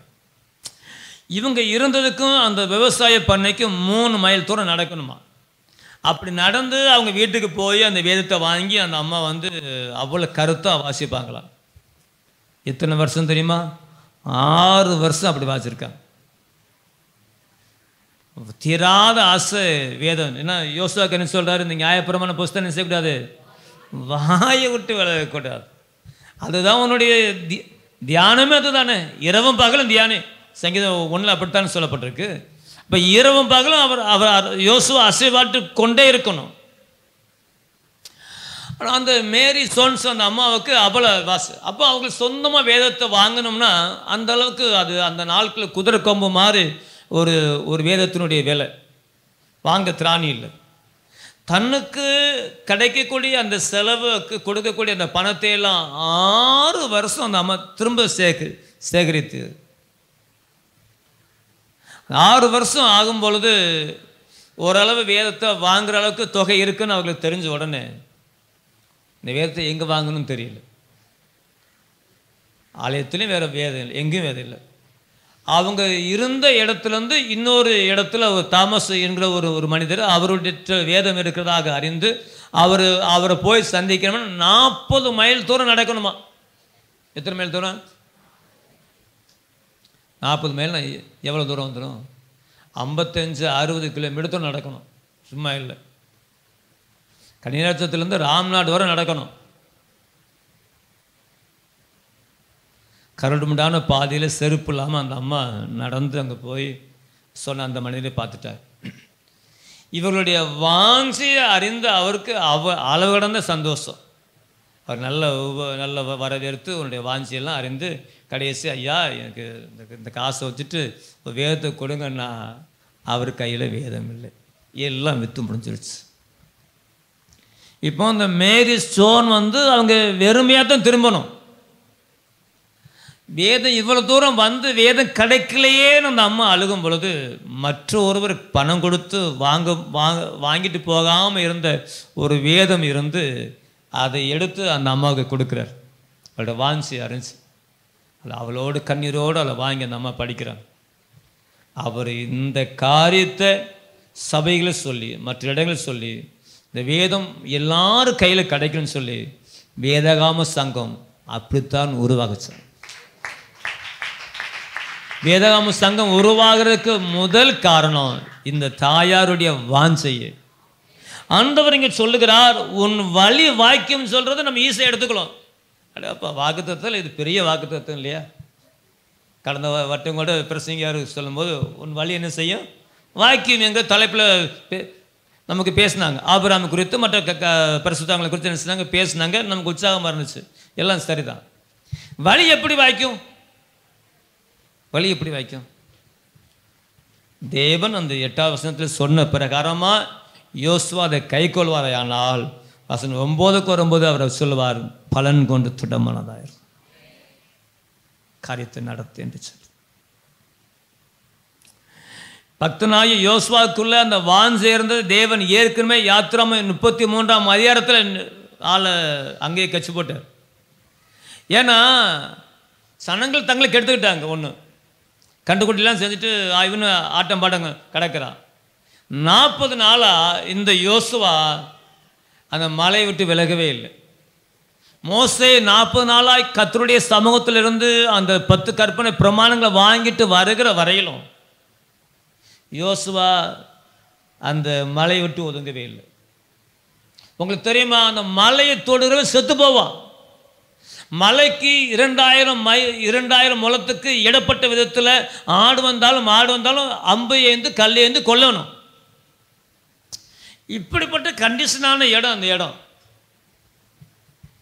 இங்கே ஊருக்குள்ள பாளையத்துக்குள்ள பெரிய கரைச்சல். அந்த மோசைக்கு என்ன ஆச்சோ, சிலருக்கு நல்ல கிடச்சிச்சுன்னா வலிக்காம திம்மா பார்த்தில, அதே மாதிரி அவனுக்கு என்னாச்சோ. எங்களுக்கு தெய்வ பக்தியிலே கேட்டான்னு பார்த்தியே, தெய்வ பக்தியிலே இல்லை, அவனுக்கு கும்மாளம் போடணும், அவ்வளோதான்.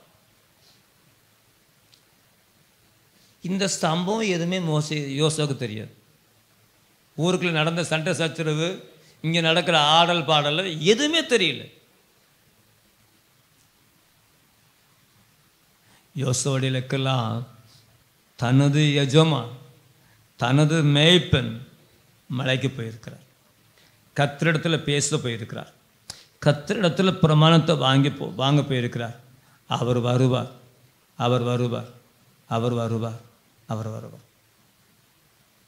எத்தனை நாள் ஆன வருஷமே ஆகட்டுமே, அவர் வருவார்னு காத்திருந்தார். அவர் வந்தார். ஏன்னா கர்த்தர் இறங்குறதுனாலே மோசிட்டு சொல்லிட்டார், எப்பா ஜனங்களை கெடுத்துட்டு அப்படின்னு சொல்லிட்டார். நம்மளால் யோசுவா ஆர்வத்தில் சொல்கிறாரு, அங்கே அங்கே அங்கே செய்ய சத்தம் கேட்க, அந்த சத்தம் கேட்க. இல்லைப்பா வா. சரி, அதுக்கு பிறகுதான் திரும்ப இந்த ஜனங்களை பாவம் செஞ்ச போகிறது, திரும்ப தேவன் அவர்கள் பாவத்தை மன்னிப்பாரா மன்னிக்க மாட்டாரான்னு கேட்கறதுக்கு 33ஆம் அதிகாரத்தில் அவர் மேலே போயிட்டார் பாருங்க. அப்பவும் இந்த 40 நாள் அர்க்காத்து கிடக்கிறார். இவன் லாய்க்கேல்னு சொல்லி கூடாரத்தை பெயர்த்து நகரத்தை அந்த பாளையத்துக்கு புறம்ப கொண்டு போட்டாச்சு. கர்த்தர் வந்து பேசிட்டு மோசையோட பேசிட்டு போவார். ஸோ அந்த வாலியோனும் கூடாரத்தை விட்டு விலகாதிருந்தான். இதெல்லாம் முன் அடையாளங்கள். அதனால தான் இங்கே வரும்போது அந்த மிகப்பெரிய பொறுப்பு கிடைக்கும். நிறைய பேர் பாசிட்டிவ் மாதிரி வந்த உடனே மைக்கை கையில் வாங்கணும், துள்ளணும், பாடணும், குதிக்கணும், கலர் போடணும், புகை போடணும், இந்த காக்காவளி மாதிரி வெட்டிக்கிட்டு பாடணும். ஆனால் கடந்த 2023 வருஷங்களில் நிறைய தேவ பிள்ளைகள் பாட்டு போட்டிருக்கேன், நல்லா போட்டிருக்கேன். ஆண்டவருக்கு மகிமைண்டாகட்டும். நல்ல தேவனுடைய பிள்ளைகளை எழுப்பிக்கிட்டு வர்றதுக்காக ஆண்டவருக்கு ஸ்தோத்திரம். இந்த புகை போகிற கோஷ்டிலாம் கொஞ்சம் குறைஞ்சதுக்காக நன்றி. அந்த இழுத்துக்கிட்டு பாடுறவங்களாம் கொஞ்சம் பேர் ஒளிஞ்சு போனதுக்காக ஸ்தோத்திரம். தேவன் நல்லவராக இருக்கிறார், நன்மை இருக்கு. ஏன்னா அவர் சொன்னார், நான் கர்த்தர்.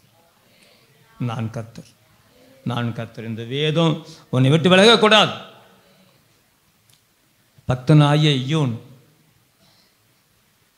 1988 இந்த காலகட்டத்தில் வாழ்ந்த யோன் இந்த வேதத்தை வாங்குறதுக்காக, வேதத்தை பெற்றுக்கொள்வதற்காக 100 நாள் உபாசித்த மனுஷன். 100 நாளும் ஒவ்வொரு நாளும் ஒவ்வொரு கோப்பை நீரத்தண்ணியை தவிர்த்து வேறு எதுவுமே அவர் சாப்பிடல.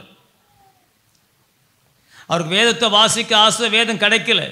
அவங்க அம்மாவுக்கு ஞாபகம்னு சொன்னாங்க, அப்பா நான் வாலி பிள்ளையாக இருக்கும்போது ஒருத்தட்ட வேதம் இருந்துச்சு, அவர் போய் பார்க்கலாம்னு சொன்னால் அங்கே போனால் அவர் சொல்லிட்டார், வேதம் இல்லை. ஏன்னா வேதம் இருக்க தெரிஞ்சால் அந்த கம்யூனிஸ்டுகள் அவங்க அரெஸ்ட் பண்ணி அவங்கள வந்து கொன்றுவாங்க, சொத்து உடைமையெல்லாம் அபகரிச்சுருவாங்க. இப்போ வந்திருக்கிற சின்ன பையன் வந்து போலீஸ் ஆளா என்ன ஆளான்னு தெரியும், அதனால இல்லைன்னு சொல்லிட்டார்.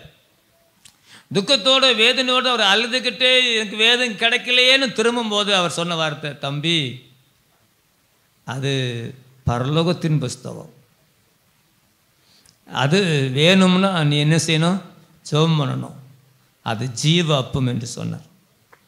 இவன் உள்ளத்தில் ஆழமாக பதிஞ்சிட்டு வாங்கி ஆகவேன்னு சொல்லி காசு இல்லை, 100 நாளாக வேதத்தை அவர் ஜீவ அப்பம் இல்லையா அது கிடைக்கணும்னு சொல்லி அவர் ஜெபித்தார். அவர் கண்ட தரிசனத்தின்படியே 100ஆவது நாள் தேவனே அவருக்கு வேதத்தை கொடுத்தார். அந்த பரிசுத்தவான் சுசேஷத்தின் நிமித்தம் அவர் சிறைவாசகத்தில் இருக்கும் பொழுது சுமார் 70 நாட்கள் அவர் ஆகாரம் புசிக்கவில்லை. தான் விடுதலை ஆக வேண்டும், தான் மறுபடியும் அந்த புஸ்தகத்தை வாசிக்க வேண்டும் என்று சொல்லி செத்து போயிட்டாயா தூக்கிட்டு போகிறேன் அப்படின்னு சொல்லி இருந்தாச்சு. 70 நாள் சாப்பிடாம யாருமா இருக்க முடியும்? இருந்துருவில்ல நீங்கள்? பொழுது கிளம்பி அடையிறதுக்குள்ளே காதுகளை எடுத்துகிட்டு போதுன்னு சொல்கிறோம். 70 நாள் இருக்க முடியுமா? அப்படி இருந்தார் அவர். இருந்தனால பார்த்துட்டாங்க. ஏன்னா இவர்கிட்ட கேட்டால் உன் பேர் என்ன கேட்ட பொழுது அவர் என்ன சொன்னார்னா பரலோகத்தின் மனுஷன் என்று சொன்னார். உன் பேர் என்ன? பரலோகத்தின் மனிதன். அவர் யோனு சொல்லலை உன் சபையில் எத்தனை விசுவாசி சொல்லலை, உன் மனைவி என்ன ஒன்றுமே சொல்லலை. அதனால அவனுக்கு இன்னும் கேந்தி ஏந்தி ஏந்தி ஏந்தி அடி அடின்னு அடித்து துன்பப்படுத்தினாங்க. அவளை அடி வாங்கினாலும் ஏன்னா சபையினுடைய அங்கத்தினரை சொன்னால் அவங்க வந்து அவட அந்த நாட்டில் தூக்கிட்டு போயிடுவான். அதுவும் தன்னுடைய மந்தை மேலே அவ்வளோ கருத்து. அவர் ரகசிய போலீஸு கண்டுபிடிச்சிருச்சு இவருடைய பெயர் யூனு, இவருடைய ஊர் இந்த ஊர், இவனுக்கு இவருடைய சபை இருக்குன்னு சொல்லி எல்லாத்தையும் கண்டுபிடிச்சாங்க. இறுதியாக அவர் மறித்து போவார் என்கிற நிலைமை அவங்க தெரிஞ்ச உடனே அவருடைய தாயாரையும் அவருடைய துணைவியாரையும் வர சொல்லி இது உங்கள் பிள்ளை தானே அடையாளம் பார்த்து கொண்டு போங்கன்னா அவங்க அம்மா வந்து பார்த்துட்டு சொன்னாங்களா என் பிள்ளை இல்லை அப்படின்னு சொல்லி. ஏன்? உரு குலைஞ்சு போயிருந்தார். மனைவி சொன்னாங்களா என் புருஷன் இல்லை என்று சொல்லி. ஆனால் ரகசிய போலீஸ் சொல்லுது நல்லா திரும்ப திரும்ப பாருங்கன்னு சொல்லி திரும்ப திரும்ப திரும்ப திரும்ப திரும்ப அவர் உருட்டி பட்டிக்கிட்டு பார்க்கும்போது அவருடைய கையில் இருந்த ஒரு தழும்பை வைத்து தாய் சொன்னா என் மகன் யூன் என்று சொல்லி தண்ணியை தெளித்து மயக்கமாக தெளிஞ்சு கொஞ்சம் கண்ணை முழிக்கும்போது அம்மா தூக்கி போட்டிருக்காங்க, மனைவி இருக்கிறாங்க. அவர் கேட்ட ஒரே முதல் காரியம், எனக்கு நான் திருவிருந்து எடுக்கணும், எனக்கு அப்பம் கொண்டு வந்திருக்கிறீர்களா? உடனே போய் அப்பமும் திராட்சையும் வாங்கிட்டு வந்து ஸோ அவர் அதை சோத்திரம் பண்ணி அவர் புசித்து அதுக்கு பிறகுதான் பல நடந்தார். எவ்வளோ பெரிய தியாகங்களும் தெரியுமா? ஆனால் அதனால தான் கர்த்தர் சொல்கிறார், நான் கர்த்தர். இவங்கெல்லாம் இன்றைக்கி உலகத்தில் பரிசுத்தப்பட்டவர்கள், இன்றைக்கி இவங்கெல்லாம் உலகத்தில் மேன்மையானவர்கள். தேவன் அவர்களுடைய தேவன் என்று சொல்ல அவரை வெட்கப்படவே இல்லை. அவர்கள் வாழ்ந்தது ஒரு தேசமாக இருக்கலாம், அவர்கள் பண்ண தியாகங்கள் மகா பெரிதாக இருக்கலாம், எல்லாம் இயேசுவுக்காக, எல்லாம் அவருடைய சத்தியத்துக்காக, எல்லாம் அவருடைய உபதேசத்துக்காக, எல்லாம் இந்த கர்த்தருடைய வார்த்தைக்காக. இந்த வார்த்தை அவர்களை வாழ வச்சது, இந்த வார்த்தை அவர்களை வெட்கப்பட விடலை. இப்பவும் சொல்லுகிறேன் தேவனுடைய பிள்ளைகளே, நாங்கள் கடந்து வந்த பாதைகள் சொன்ன மாதிரி நம்ம பாஸ்டர் குடும்பமோ பாஸ்டர் அப்பாவோ நாங்கள் எல்லாரும் கடந்து வந்த பாதைகள்லாம் எங்களை வாழ வச்சதே இந்த வேதம் தான். இந்த வேதம் உங்களை கட்டாயம் வாழ வைக்கும். வேதத்துக்கு காத்திருங்கள். ஆண்டவர் சொன்னார், எனக்கு காத்திருக்கிறவர்கள் வெட்கப்பட்டு போவதே இல்லை என்று சொல்லியிருக்கார். இந்த வருஷத்தில் நம்ம வெட்கப்படுவது இல்லை. இந்த வருஷத்தில் நம்ம அதிகமான மேன்மையான ஆசீர்வாதங்களை நம்ம பெற்றுக்கொள்ள போகிறோம். தேவன் அதை செய்வார். ஆனால் அந்த ஆசீர்வாதங்கள் வேணும் என்று சொன்னால் நீங்கள் அவரை யோசுவாவை போல அந்த நியாயப்பிரமாண புஸ்தகம் நம்ம விட்டு விலகாமல் இருக்குமே. ஆனால் கர்த்தர் சொல்லுகிறார், பார், நான் எகிப்தின் நிந்தையை நான் புரட்டி போட்டேன் என்று சொல்ல. கர்த்தர் உங்களையும் தியாகத்தில் ஒருவராக வைப்பாராக. உங்களை மேன்மையடை செய்கிறவர் கர்த்தர். நம்முடைய வெட்கத்தை மாற்றுகிறவர் கர்த்தர். வெக்கம் என்றாலே நமக்கு சாகிறதோட ஒரு வழியே இல்லை. ஆனாலும் தேவன் அதை மாற்றுகிறவர். நம்முடைய பரிசுத்தவான்கள் எல்லாம் தங்களுக்கு நேரிட்ட சோதனைகள் அத்தனையிலும் பயத்திலும் நடுக்கத்திலும் இருந்தபோது தான் என் கிருபை உனக்கு போதும் என்று சொல்லி பவுலை பலப்படுத்தினவர். இந்த வருஷம் இந்த சபையில் வாக்குத்தத்தத்தை கொடுத்துருக்கு. நான் வந்தோன்னே அது தம்பி அதில் போட்டிருந்தாங்க. பார்த்தோன்னே எனக்கு ரொம்ப அந்த படம் சூப்பராக செலக்ட் பண்ணியிருக்காரு. அப்படியே ஒரு ஆட்டுக்குட்டி நாய்கள் தலையில் மிதிச்சுக்கிட்டு போகிற மாதிரி வேத வசனம் அப்படித்தான் இருக்குது. லூக்கா 10 பார்த்துட்டிங்கன்னா நாய்களுக்குள்ள ஆட்டுக்குட்டிகளை அனுப்புறது போல் அனுப்புகிறேன்னு சொன்னார். ஏன்னா அதுக்கு பாதை பார்த்து ஓட தெரியாது. ஓட தெரியுமாக்கு? அதுக்கு பெரியாடு மேய்ச்சலுக்கு போயிட்டு வர்ற மாதிரி குட்டி போயிட்டு மேய்ச்சலுக்கு போயிட்டு வந்துடுமாக்க. அது திசை தெரியாது. ஆனால் அதை முழுங்கிறதுக்கு இருக்கிறது பார்த்தீங்களா, அது வாயில் மாட்டினா அது எலும்பை கூட சவச்சு முழுங்கிடும். நரிட்டியாவது கொஞ்சம் தப்பிடலாம் போல, நரிட்டியாவது 2 எலும்பு கிடைக்கும் போல இருக்குது. ஓனாயிட்ட எலும்பும் கிடைக்காது. அது தலை மேலே மிதித்து போகிறதுக்கு தேவன் செய்ய வல்லவராக இருக்கு. சின்ன ஜெபம் பண்ணுவோமா? நான் இங்கே நிறைவு செய்கிறேன். நம்முடைய கர்த்தர் நல்லவராக இருக்கிறார். ஏசாயா 49:23 அவர் சொல்லுகிறார். நான் அந்த வசனத்தை வாசித்த பொழுது எனக்கு மிகுந்த எனக்கு இருந்த கலக்கம்லாம் நீங்க போயிடுச்சு. ஒரு மகாபெரிய தைரியம் வந்துடுச்சு. நான் கர்த்தர். அது அவர் சொல்றதுக்கு அவர் வெட்கப்படவே இல்லை.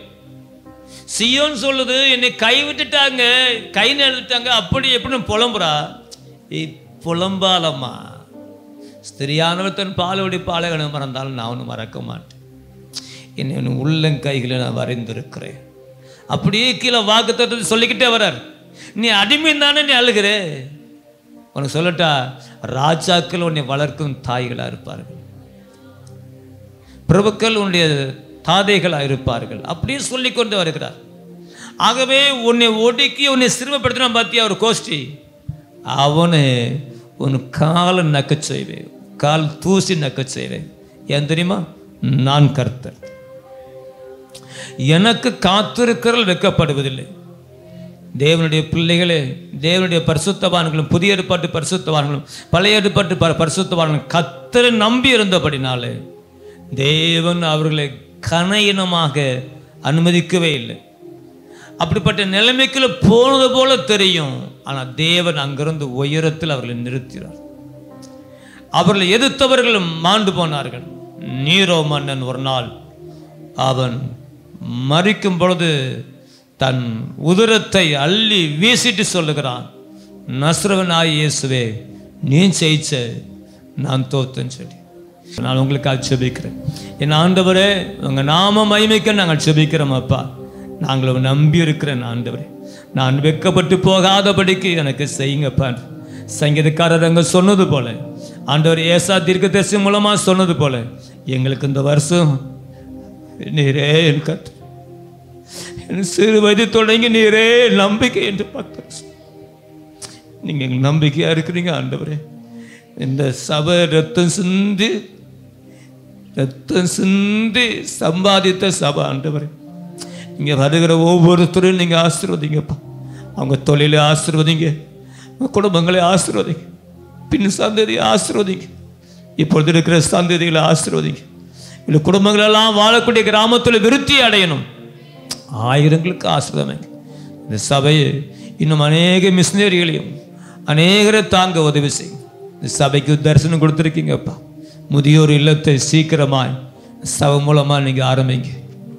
அநேக முதியோர்கள், அநேக ஆதரவற்றவர்கள், அநேகர் பலனற்றவர்கள் தாங்கிற அந்த ஊழியத்தை பல வருஷங்களுக்கு முன்பு தான் நாங்கள் ஆரம்பித்தாலும் அதை இன்னும் செயல்படுத்த முடியல.